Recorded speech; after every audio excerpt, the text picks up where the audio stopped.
Welcome to the আননোনভার্স। এই ভিডিওতে আপনাদের জানাবো বর্তমান সময়ের অন্যতম আলোচিত বিষয় ডিপফেক সম্পর্কে।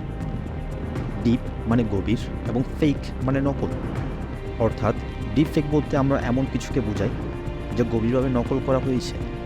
কৃত্রিম বুদ্ধিমত্তা বা উন্নত কোনো সফটওয়্যারের মাধ্যমে একজন ব্যক্তির হুবহু মুখ, কণ্ঠ এবং শরীরকে ব্যবহার করে ভিডিও বানানোর নামই ডিপফেক। এইসব ভিডিও দেখে বোঝার কোনো উপায় নেই যে ভিডিওর ব্যক্তিটাকে আসল না নকল। সম্প্রতি বেশ কিছু ডিপফেক ভিডিও ইন্টারনেটে ছড়িয়ে পড়েছে, যা নিয়ে গোটা বিশ্ব এখন তোলপাড়। এই ভয়ঙ্কর ডিপফেকের শিকার হচ্ছে বিখ্যাত সব তারকাদের থেকে শুরু করে বড় বড় রাজনৈতিক ব্যক্তিরাও। এটার কারণে মানবজাতি যে হুমকির সম্মুখে পড়তে যাচ্ছে, ওরকম কিছু বিষয় নিয়ে আলোচনা করা যাক। প্রথমত, মিথ্যা তথ্য ছড়িয়ে পড়বে গোটা ইন্টারনেট দুনিয়ায়, যা সাধারণ মানুষের মাঝে বিভ্রান্তি সৃষ্টি করবে।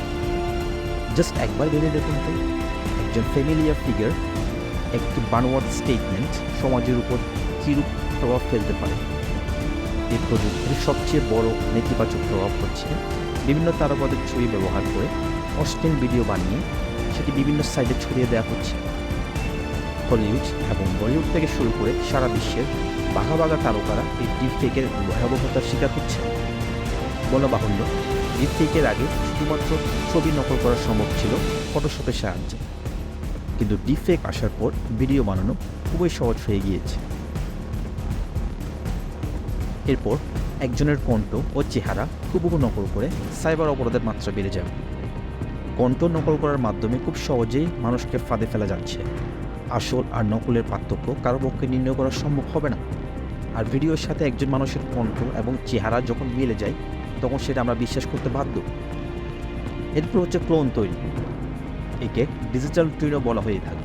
এমন হতে পারে যে তারকারা পৃথিবী থেকে বিদায় নিয়েছে, তাদের আবারও পর্দায় দেখা যেতে পারে, কিন্তু চলাফেরা ও কথাবার্তা সব থাকবে ঠিক আগের মতোই। অর্থাৎ বিখ্যাত সব তারকাদের রিপ্লেসমেন্ট পেয়ে যাবো আমরা। যেমন বাংলাদেশের মহানায়ক প্রয়াত সালমান শাহকে আমরা আবারও পর্দায় দেখতে পারবো এই ডিপফেকের সাহায্যেই।